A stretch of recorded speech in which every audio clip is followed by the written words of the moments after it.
इस वीडियो में हम जानेंगे बिना सारे फैक्टर्स निकाले हम कैसे बताएंगे total number of factors, total odd factors, total even factors, sum of all factors, odd factors, even factors, total prime factors, perfect square factors, perfect cube factors, number of distinct prime factors and pair factors. Hello friends, स्वागत है आपका आपके अपने channel clarity with Narendra में। तो चलिए शुरू करते हैं। तो चलिए सबसे पहले हम ये देखते हैं कि हम टोटल नंबर ऑफ फैक्टर्स कैसे निकालेंगे। ये देखिए, एक नंबर लेते हैं एग्जांपल 72। इसके फैक्टर्स क्या होंगे? 1, 72, 2, 36, 3 इंटू 24, 4 इंटू 18, देन 5 से डिविजिबल नहीं है 6 इंटू 12 एंड देन 7 से डिविजिबल नहीं है 8 एंड 9। ये फैक्टर्स हो जाएंगे इसके 1, 2, 3, 4, 6, 8, 9, 12, 18, 24, 36, 72। तो ये तो एक यहाँ छोटा नंबर दिया हुआ आपको 72। आपको अगर larger number they they like 5400, 1080 और इससे भी बिगर नंबर हो सकता है, और आपको पूछो टोटल नंबर ऑफ फैक्टर्स, तो एग्जाम में तो हम ऐसे निकाल के काउंट करने नहीं बैठेंगे कि इसके कितने फैक्टर हुए। तो ऐसे क्वेश्चंस को हम कैसे सॉल्व करेंगे? सबसे पहले जो भी नंबर दिया है उसका प्राइम फैक्टराइजेशन कर लेंगे। तो इस नंबर का प्राइम फैक्टराइजेशन करते हैं। प्राइम फैक्टराइजेशन पे मैंने एक डिटेल्ड वीडियो बनाया हुआ है, आई बटन पे क्लिक करके आप उसे देख सकते हैं। इसका प्राइम फैक्टराइजेशन क्या हो जाएगा? इसको हम क्या लिख सकते हैं? 2 इंटू 36 मतलब कि 6 into 6, 2 into 6 into 6 means 2 into 3 into 2, 3 into 2 मतलब कि 2 के पावर 3 इंटू 3 के पावर 2। ये लिख सकते हैं हम इसे। प्राइम फैक्टराइजेशन का मतलब है कि प्राइम नंबर्स की फॉर्म में हमने लिख लिया। अब ये जो पावर है, इन पावर में आप एक एक जोड़ दीजिए और फिर उन दोनों को मल्टीप्लाई कर दीजिए। मतलब कि 3 में एक ऐड कर दिया और 2 में एक ऐड कर दिया, और अब इन दोनों नंबर को मल्टीप्लाई कीजिए। ये हो जाएगा 4, ये हो जाएगा 3, तो ये हो जाएगा 4 इंटू 3 इज इक्वल टू 12। तो टोटल 12 फैक्टर्स होंगे 72 के। अब इसमें आप चेक कर सकते हैं कि 12 है या नहीं। काउंट कीजिए, 1, 2, 3, 4, 5, 6, 7, 8, 9, 10, 11, 12 फैक्टर्स हैं। इसमें हम एक ऐड क्यों करते हैं? 1 को ऐड क्यों किया जाता है? 1 को ऐड करने का रीजन ये है कि हमें जो फैक्टर्स चाहिए वो हमें कैसे मिलेंगे। वो हमें ये देखिए 2 to the power 0, 2 to the power 1, 2 to the power 2, 2 to the power 3, इन नंबर्स को हम 3 टू द पावर 0, ये जो यहाँ लिखा है इसके according 3 to the power 1, 3 to the power 2, okay 2 तक पावर है, इनसे मल्टीप्लाई करेंगे तो आपको नंबर मिलते चले जाएंगे। तो जैसे कि देखिए 2 टू द पावर 0 का मतलब होता है 1, तो ये हो जाएगा 1, 2, 4, 8 हो जाएगा ये नंबर, और ये नंबर्स हो जाएंगे आपके 1, 3, 9। अब अगर इन नंबर को आप मल्टीप्लाई करेंगे तो 1 से 1 को मल्टीप्लाई करेंगे तो 1 आएगा। ऐसे ही 1 से 3 को मल्टीप्लाई करेंगे तो दूसरा फैक्टर आ जाएगा 3। 1 से आप 9 को मल्टीप्लाई करेंगे तो आ जाएगा 9। ऐसे ही फिर 2 से करेंगे तो 2 और 1 का मल्टीप्लीकेशन आ जाएगा 2। फिर 2 एंड 3 का मल्टीप्लाई करेंगे तो 6, 2 एंड 9 का मल्टीप्लाई करेंगे तो 18। ऐसे फिर 4 से कर लीजिए, 4 फिर 12 फिर आ जाएगा 36, और फिर 8 से करेंगे तो 8, 24 एंड 72। ये 12 फैक्टर्स आपके आ गए। आप चाहें तो यहाँ से क्रॉस चेक कर सकते हैं इन नंबर्स के साथ भी, ये नंबर और ये नंबर सेम है। 1, 2, 4, 6, तो देखिए 1 ये रहा, 2, 4, 6, फिर क्या है आपका 8, 9, तो ये रहा 8, ये रहा 9, फिर 12, 12, 18, फिर आपका 24, तो 24 ये हो गया, फिर 36 है, 72 है, और जो 3 था ये 3 यहाँ पे रहा। तो ऐसे हमको फैक्टर्स मिलते हैं एक्चुअली। ओके, तो ये कैसे मिले आपको फैक्टर्स? ये फैक्टर्स आपको मिले कैसे? ये देखिए, ये टोटल आपने कितने 4 नंबर्स लिए यहाँ पे, ओके, और यहाँ पे 3 नंबर्स लिए आपने, इनको मल्टीप्लाई किया आपने 4 और 3 को, तब जाके 12 आया आपका। ओके, मतलब कि टोटल जो फैक्टर्स है, नंबर ऑफ फैक्टर्स 12। कितने फैक्टर्स? इन 4 नंबर को इन 3 नंबर से मल्टीप्लाई किया तो 12 नंबर्स मिले, तो इसलिए 4 और 3। लेकिन पावर यहाँ पे क्या देखिए, पावर यहाँ पे जो पावर है वो 3 है, ऐसे यहाँ पे जो पावर है वो 2 है। तो अगर पावर को हम मल्टीप्लाई कर देंगे 3 और 2 को, तो ये जो नंबर है 2 to the power 0, 3 to the power 0, इनसे जो मल्टीप्लाई होकर नंबर मिलने वाले थे उनको आप स्किप कर देंगे।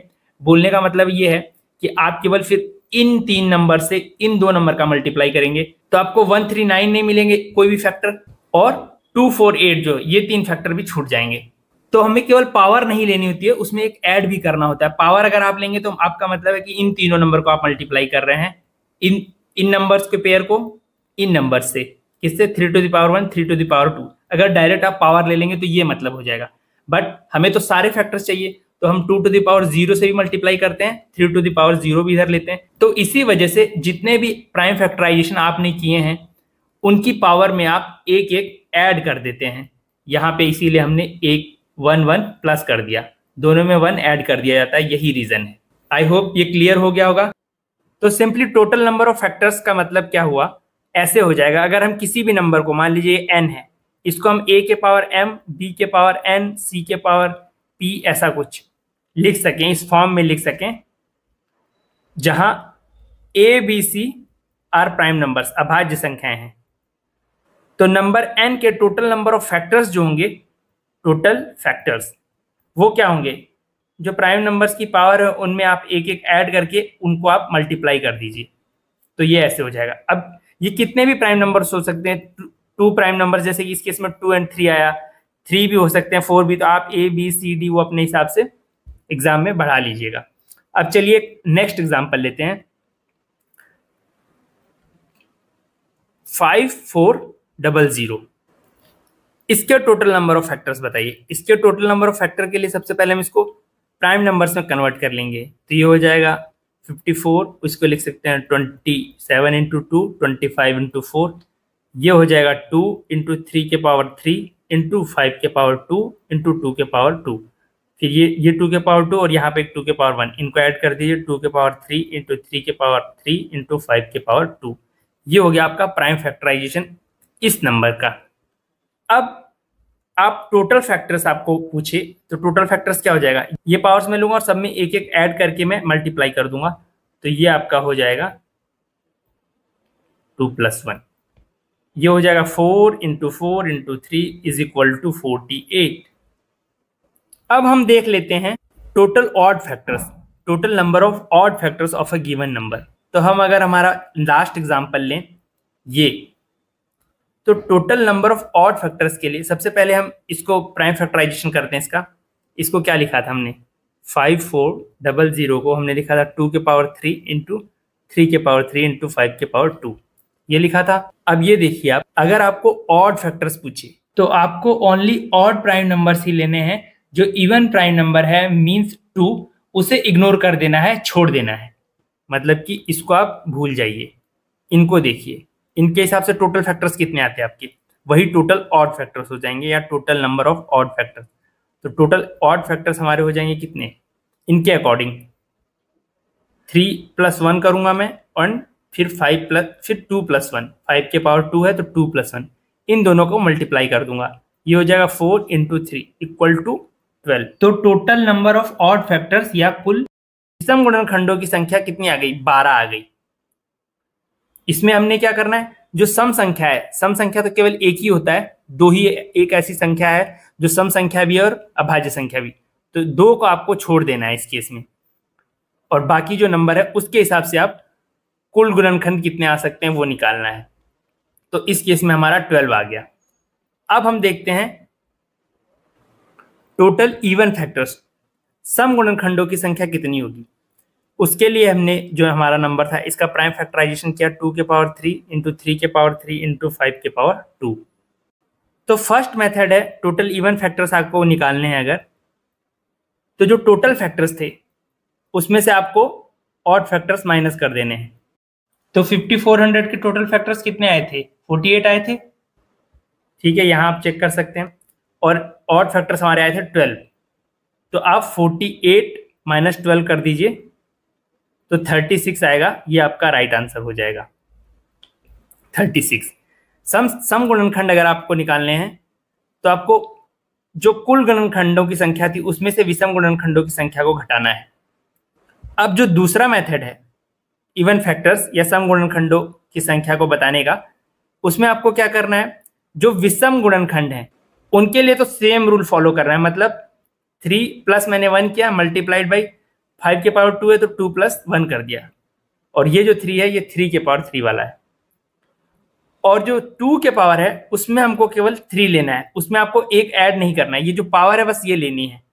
तो ये पावर क्या है, 3 है, तो हमने 3 ले लिया यहाँ पे। अब इनको मल्टीप्लाई कर दीजिए, तो ये क्या हो जाएगा, 3 इंटू 4 इंटू 3, इसकी वैल्यू क्या आ जाएगी, 12 इंटू 3 मीन्स 36।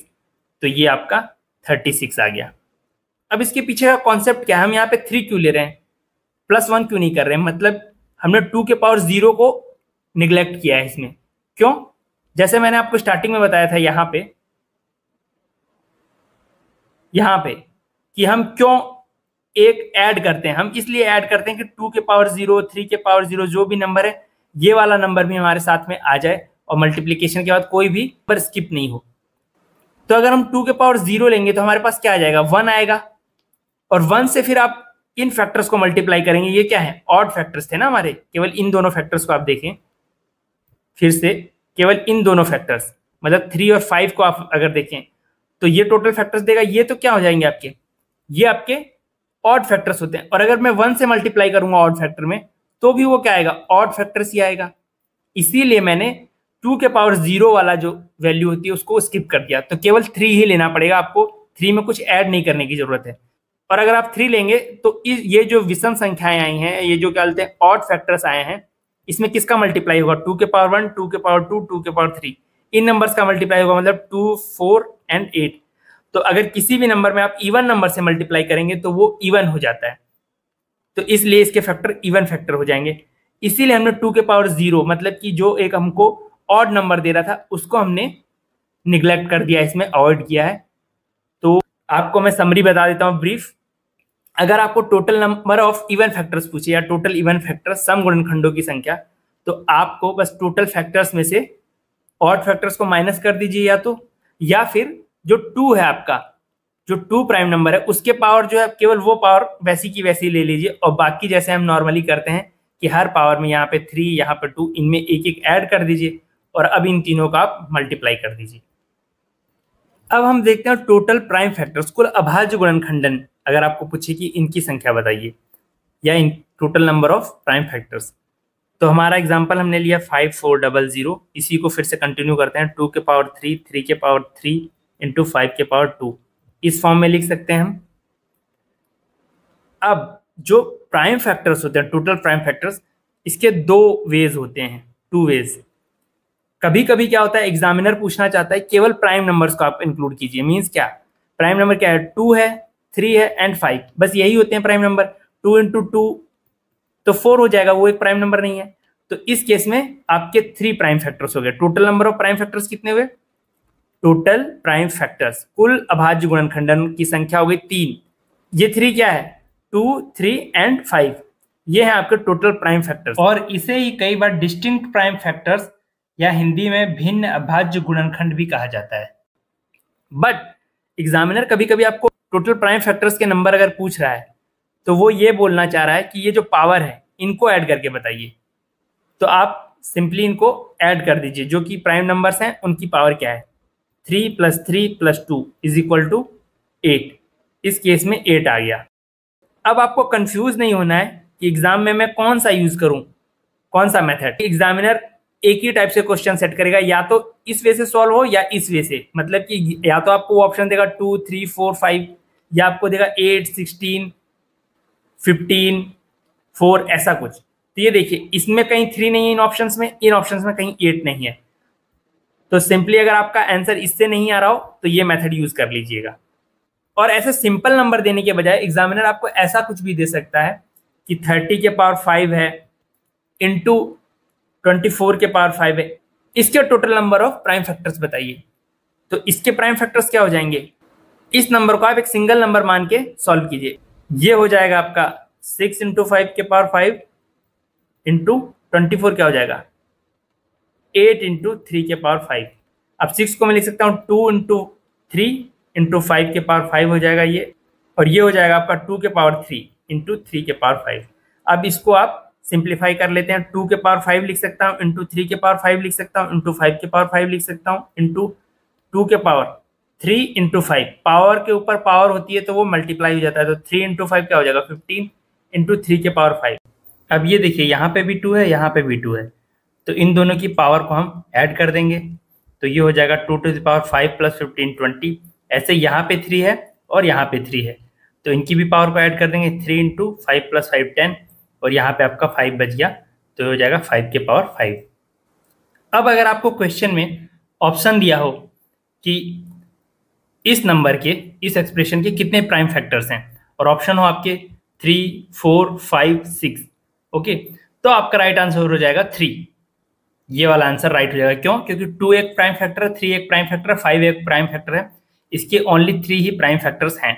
बट अगर आपको ये ऐसे ऑप्शंस ना दे कि आपको ऑप्शंस दिया हो 10 25 35 45, अगर ऐसे ऑप्शंस हो, तब देखिए यहाँ पे तो हमारे 3 आ रहे थे, तो हमको फिर ये वाला मेथड नहीं फॉलो करना है, हमको ये करना है, ये जो प्राइम फैक्टर्स हैं इनकी जो पावर्स यहाँ पे है इनको हम ऐड कर देंगे। तो सिंपली इनको ऐड करने के बाद आ जाएगा 20 प्लस 10 प्लस 5, ये इक्वल टू हो जाएगा आपका 35। तो 35 वाला ऑप्शन राइट हो जाएगा। अब हम देखेंगे कि सम ऑफ फैक्टर्स कैसे निकालते हैं, sum of total factors, sum of odd factors, sum of even factors, something like this. But before that आपको एक चीज और बता दूं कि ये देखिए, ये था हमारा एग्जांपल 72। अगर आपको कभी क्वेश्चन में पूछे कि पेयर फैक्टर्स कौन कौन से हैं, तो आपने वो फैक्टर्स लेने हैं जिनको मल्टीप्लाई करने के बाद 72 आता है, मतलब 1 इंटू 72 करते हैं 72 आता है, तो 1 और 72 पेयर फैक्टर्स हो जाएंगे। ऐसे ही 2 इंटू 36, 3 इंटू 24, तो ये सब पेयर फैक्टर्स हैं 72 के। अगर आप -1 और -72 को भी मल्टीप्लाई करेंगे तो भी 72 आता है। ऐसे ही -2 -36 को कर दीजिए, -3 -24 को मल्टीप्लाई कीजिए, तो ये नंबर भी पेयर फैक्टर्स हो जाएंगे 72 के। इनको बोलेंगे हम नेगेटिव पेयर फैक्टर्स, इनको बोलते हैं पॉजिटिव पेयर फैक्टर्स। तो ये इंफॉर्मेशन भी आप ध्यान रखिए। अब चलिए हम सम कैसे फाइंड आउट करेंगे ये देखते हैं। अच्छा, इससे पहले हम थोड़ा सा ये देख लेते हैं कि total number of perfect square factors और total number of perfect cube factors अगर ये पूछे तो ये कैसे फाइंड आउट करना है। परफेक्ट स्क्वायर फैक्टर, चलिए 5400 जो हमारा नंबर था इसी का एग्जांपल लेते हैं। इसका फैक्टराइजेशन हमने किया था तो क्या आया था, 2 के पावर 3, 3 की पावर 3 और 5 के पावर 2। तो परफेक्ट स्क्वायर फैक्टर्स अगर आपको पूछे कि total number of perfect square factors, तो total number of perfect square factors, उसके लिए आपको क्या करना है, ये जो प्राइम फैक्टराइजेशन किया है इसको हम जो नंबर्स हैं उनके स्क्वायर की फॉर्म में लिख देंगे। तो 2 के पावर 3 को क्या लिख सकते हैं, 2 के पावर 2 इंटू 2 के पावर 1। ऐसे 3 को हम लिख सकते हैं 3 के पावर 2 इंटू 3, और 5 को लिख सकते हैं 5 के पावर 2। अब देखिए इसको हम क्या लिख सकते हैं, इसके पावर 1 लगा सकते हैं, इसके भी पावर 1 लगा सकते हैं, और इसको ब्रैकेट में ले लेते हैं और इसके पावर 1 कर देते हैं। हमने क्या किया कि इन नंबर को जो भी हमारा प्राइम फैक्टराइजेशन आया उनको स्क्वायर की फॉर्म में कन्वर्ट करने की कोशिश की है। अब अगर आपको पूछे कि टोटल परफेक्ट स्क्वायर्स कितने हैं, ओके, जो कि इसके फैक्टर्स हैं, तो अब ये जो आया है इसे आप एक यूनिट की तरह काउंट कीजिए, ठीक है। इसको भी एक यूनिट, ये परफेक्ट स्क्वायर है और ये परफेक्ट स्क्वायर है, तो इसको भी एक यूनिट। अब ये आपके फैक्टर्स हो गए मान लीजिए, तो इसके पावर कितनी है, इसके पावर है 1, तो 1 ले लेना है हमको। इसके पावर कितनी है, इसके भी पावर 1 है तो 1 ले लेंगे, और इसके भी पावर 1 है तो 1। अब इनमें हम क्या करते थे, एक एक ऐड कर देते थे, तो एक एक ऐड कर देंगे और इन तीनों को मल्टीप्लाई कर देंगे, तो इन तीनों का मल्टीप्लीकेशन आ जाएगा 2 into 2 into 2 is equal to 8। अगर मान लीजिए ऐसा कोई नंबर होता कि 16 है, तो उसको क्या लिख सकते हैं, 2 के पावर 4 लिख सकते हैं हम, या 48 लेते हैं। चलिए 48 को लिखेंगे 16 इंटू 3, तो इसको लिखेंगे 2 के पावर 4 और 3 के पावर 1 या 3। तो अब 2 के पावर 4 को हम स्क्वायर में कन्वर्ट करेंगे, इसको लिख सकते हैं हम 2 के पावर 2 और इसका स्क्वायर हो जाएगा। अगर मान लीजिए यहाँ पे 2 के पावर 18 होता, अगर ऐसा कुछ आता, तो 2 के पावर 18 को हम क्या लिख सकते हैं, 2 के पावर 2 और 9, क्योंकि 2 इंटू 9 18 हो जाएगा। अगर 2 के पावर मान लीजिए 7 होता तो हम क्या लिखते, 2 के पावर 2 के पावर 3 और फिर एक 2 अलग से लिख लेते हैं हम, ओके। अब चलिए ये देखिए, इसको हम ऐसे लिख देंगे और 3 को 3 लिखेंगे।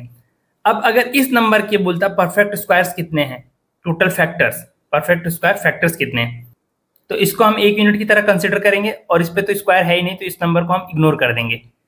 अब इसको देखिए 2 है इस पे पावर और +1, तो यही आपका टोटल 3 फैक्टर्स होंगे जो कि परफेक्ट स्क्वायर्स हैं। ओके, ये क्लियर हुआ। अगर मान लीजिए एक नंबर होता है, इस पर 3 का स्क्वायर हो जाता, मतलब कि 48 इंटू 3 होता नंबर, तो यहाँ होता 16 इंटू 9। अब यहाँ पे भी पावर 2 हो जाती, तो उसके पावर क्या लिखते हैं हम, 1। तब फिर टोटल फैक्टर्स हो जाते हैं आपके जो कि परफेक्ट स्क्वायर हैं। इसको भी हम एक यूनिट की तरह कंसिडर करेंगे, तो फिर ये बस जो पावर है ये हम लेंगे, तो 1 + 1, तो टोटल फैक्टर्स जो कि परफेक्ट स्क्वायर है वो 6 हो जाते हैं इस नंबर के लिए, जो कि 144 है वैसे। तो ये आपको समझ में आ गया होगा। अब परफेक्ट क्यूब फैक्टर्स हमको अगर देखने हो तो वो कैसे हम फाइंड आउट करेंगे। परफेक्ट स्क्वायर के लिए हमने क्या किया था, ये देखिए, जो प्राइम फैक्टराइजेशन आया था उसके पावर 2 में कन्वर्ट करने की कोशिश की थी। जैसे यहाँ पे पावर 2 कर दिया, यहाँ पे भी पावर 2 किया है। तो परफेक्ट क्यूब के लिए हम क्या करेंगे, सिंपली परफेक्ट क्यूब के लिए हम जो भी हमारा प्राइम फैक्टराइजेशन आया उनको क्यूब की फॉर्म में हम कन्वर्ट करेंगे या उनकी फॉर्म में लिखेंगे। तो जैसे देखिए ये क्यूब की फॉर्म में लिखा हुआ है, तो इसका प्राइम फैक्टराइजेशन हम ऐसे लिख सकते हैं, 2 के पावर क्यूब इंटू 1, 3 के पावर क्यूब के पावर 1 इंटू 1 नहीं, ये पावर 1 है, और 5 के पावर 2। ये तो इग्नोर हो जाएगा, क्यों, क्योंकि इसमें पावर 3 है ही नहीं कहीं, और इसमें एक पावर 3 है, इसमें भी एक पावर 3। अब उनके पावर क्या लगा हुआ है, ये तो आप एक यूनिट कंसिडर कीजिए, एक नंबर ही मानिए इसको, इसको भी आप एक नंबर मानिए। तो इसके पावर 1, इसके पावर 1, तो total number of prime factors कितने होंगे, आप यहां देखिए 1, ये वाला 1 लिया मैंने, इसमें मैं एक ऐड कर दूंगा, ऐसे ही फिर दूसरा ये वाला 1 लूंगा मैं, और उसमें भी मैं एक ऐड कर दूंगा, तो ये हो जाएगा 2 इंटू 2 4। तो 4 परफेक्ट क्यूब फैक्टर्स हैं इस नंबर के लिए, परफेक्ट क्यूब फैक्टर्स। अगर आपको अभी भी कुछ डाउट हो तो कमेंट सेक्शन में कमेंट करके आप पूछ सकते हैं। मैंने इसको एकदम सिंपलेस्ट वे में समझाने की कोशिश की है। हिंदी मीडियम वालों के लिए बता दो, परफेक्ट स्क्वायर का मतलब होता है कि वर्ग, और क्यूब का मतलब होता है कि घन। अगर आपको पूछे कि कुल कितने वर्ग गुणनखंड हैं या कुल कितने घन गुणनखंड हैं, तो आपको घन गुणनखंड के लिए ये वाला प्रोसेस फॉलो करना है कि घात 3 में सबको कन्वर्ट कर लीजिए, और वर्ग के लिए आपको सारी घातों को 2 के घात में कन्वर्ट कर देना है। अब चलिए हम सम कैसे फाइंड आउट करेंगे, सारे जो गुणनखंड है उनका योग कैसे निकालेंगे, सारे गुणनखंडों का, सम गुणनखंडों का, विषम गुणनखंडों का, और इंग्लिश में बोले तो sum of total factors, sum of odd factors, sum of even factors. तो चलिए अब सम ऑफ ऑल फैक्टर्स, सभी गुणनखंडों का योग कैसे निकालते हैं वो जान लेते हैं। चलिए एक नंबर लेते हैं हम 72। 72 का प्राइम फैक्टराइजेशन कर दीजिए सबसे पहले। इसको हम लिख सकते हैं 8 इंटू 9, तो ये हो जाएगा 2 के पावर 3 इंटू 3 के पावर 2। अब sum of all factors, okay, sum of all factors या टोटल फैक्टर्स, ये अगर आपको निकालना है, उनका योग निकालना है, तो ये देखिए, ये जो आपने प्राइम फैक्टराइजेशन किया है और ये जो पावर है, इस नंबर की power 2 to the power 0, okay, इस नंबर की पावर 0 से लेकर आप इस पावर तक लिखते जाइए, 2 to the power 1, 2 to the power 2, 2 to the power 3, और इनको ऐड कर दीजिए, और सेम केस कीजिए जितने भी आपके प्राइम फैक्टर्स आए हैं। तो यहाँ पे हो जाएगा 3 के लिए भी मैं ऐसे ही करूँगा, 0, 3 के पावर 1, 3 के पावर 2। अब ये आप सॉल्व कर लीजिए, यही आपका आंसर हो जाएगा। तो 2 के पावर 0 हो जाएगा 1, 2 के पावर 1 2, 2 टू द पावर 2 मतलब 4, 2 टू द पावर 3 मतलब 8, और फिर ये 1 3 9, तो ये 1 + 3 + 9।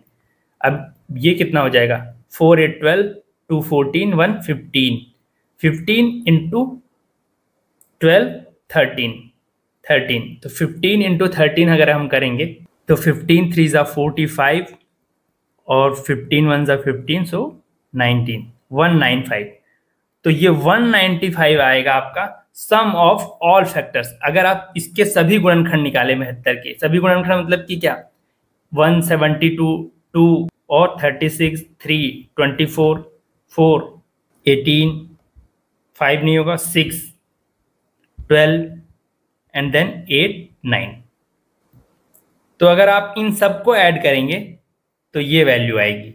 ये है सम ऑफ ऑल फैक्टर्स का मीन। तो एग्जाम में हम ये पहले फाइंड आउट करें फिर ऐड करेंगे तो नहीं करेंगे, तो ऐसा मेथड फॉलो किया जाता है। अब हम पढ़ते हैं सम ऑफ ऑड फैक्टर्स, विषम गुणनखंडों का योग। तो ऐसे 72 लेते हैं और इसको हम क्या लिखेंगे, 2 to the power 3, 3 to the power 2। तो जब हमने ऑड फैक्टर्स निकाले थे, total number of odd factors, उसमें हमने क्या किया था, इस नंबर को हमने इग्नोर कर दिया था, अगर आपको याद हो, क्योंकि ये इवन नंबर है। तो इस नंबर को यहाँ भी इग्नोर कर देंगे और केवल हमने जो रिमेनिंग नंबर्स थे वो लिए थे। तो इसमें बस 3 है तो ये लेंगे। तो टोटल, और बोल सकते हैं सम ऑफ ऑड फैक्टर, विषम गुणनखंडों का योग क्या आएगा, वो आ जाएगा। अब आपका तो यहाँ पे एक ही नंबर बच रहा है, तो ये हो जाएगा 3 to the power 0 plus 3 to the power 1 plus 3 to the power 2।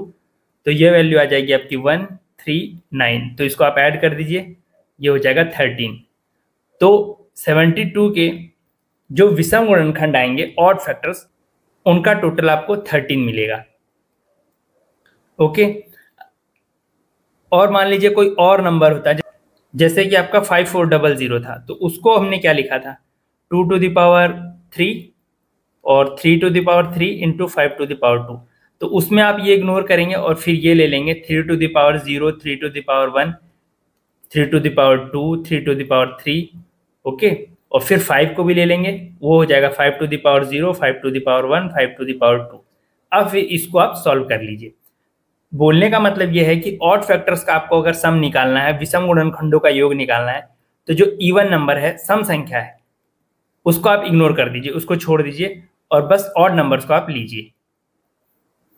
अब हम सम ऑफ इवन फैक्टर्स पढ़ेंगे, सम गुणनखंडों का योग पढ़ेंगे। अगर हम नंबर लेते हैं 72, इसको हम क्या लिख सकते हैं, 2 into 3, 2 to the power 3 into 3 to the power 2। अगर आपको याद हो तो जब मैंने इवन फैक्टर्स आपको बताए थे तो क्या बोला था कि आपको ये वाली पावर तो ऐसी की ऐसी ले लेनी है। ओके। और इसमें आपको ऐड करके, मतलब 2 प्लस 1 ऐसे करके हम total number of even factors निकाल रहे थे। क्यों? क्योंकि हमने इसमें 2 टू द पावर 0 को अवॉइड किया था, इग्नोर किया था, क्योंकि 2 टू द पावर 0 करने से क्या आता है, 1 आता है। और फिर 1 का अगर मल्टीप्लाई हम इन फैक्टर्स में करते, 3 या यहाँ पे 5 होता, अगर कोई और नंबर होता उसके साथ, ठीक है, 2 के अलावा तो सारे जितने ही फैक्टर्स आते हैं वो सब क्या होते, वो होते हैं आपके ऑड फैक्टर्स। तो ये नंबर भी ऑड हो जाता। तो हमने इस 2 टू द पावर 0 को इग्नोर किया था और सीधे ये वाली पावर ले ली थी, और सीधे फिर 3 ही ले लिया था, 3 प्लस 1 नहीं किया था, मतलब 2 टू द पावर 0 को इग्नोर किया था। तो जब हमको सम निकालना पड़ेगा ऑफ इवन फैक्टर्स, ओके, अगर हम सम निकालेंगे इवन फैक्टर्स का, तो फिर हम क्या करते थे, हम टोटल फैक्टर्स के लिए 2 to the power 0, 2 to the power 1, 2 to the power 2, 2 to the power 3 ऐसे करते थे। और फिर 3 to the power 0 plus 3 to the power 1 plus 3 to the power 2, इसकी पावर 2 है तो 2 तक लिख दिया, इन दोनों को मल्टीप्लाई करते थे। बट यहाँ पे क्या इवन फैक्टर्स हम निकाल रहे हैं, इवन फैक्टर्स में जब हम total number of even factors निकालते थे तो 2 टू द पावर 0 को इग्नोर करते थे। तो यहाँ पे भी अगर हम इनका सम निकालेंगे तो ये वाला नंबर हम इग्नोर कर देंगे। तो सिंपली सीधा वो नंबर 2 टू द पावर 1 से ही स्टार्ट होगा। अगर आपको इवन फैक्टर्स का सम निकालना है, सम गुणनखंडों का योग निकालना है, तो जो 2 की घात 0 वाला फैक्टर है वो आप इग्नोर कर दीजिए। अब ये जो आएगा, ये आ जाएगा आपका सम ऑफ इवन फैक्टर्स। ये इसमें क्या आएगा, 2 टू द पावर 1 मीन्स ये हो जाएगा 2, ये हो जाएगा 4, ये हो जाएगा 8, ऐसे ये हो जाएगा 3, ये हो जाएगा 3, ये हो जाएगा 1 और ये हो जाएगा आपका 9।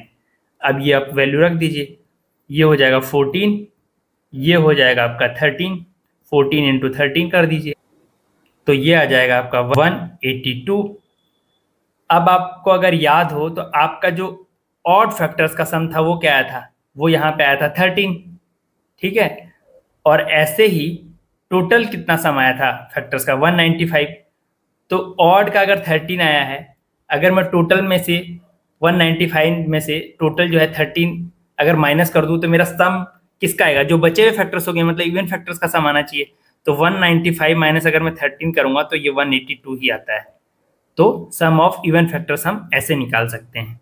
फ्रेंड्स, आप लोगों को कुछ फैक्ट्स बताना चाहता था जो कि एग्जाम पर्सपेक्टिव से इंपॉर्टेंट हैं और कुछ टाइप के क्वेश्चन सॉल्व करने में आपकी काफ़ी हेल्प कर सकते हैं। बट वीडियो ऑलरेडी लॉन्ग हो चुकी है, तो वो मैं नेक्स्ट पार्ट जो आएगा उसमें सम इम्पॉर्टेंट फैक्ट्स या ऐसे कुछ करके वीडियो बना दूंगा, वो आप ज़रूर देख लीजिएगा।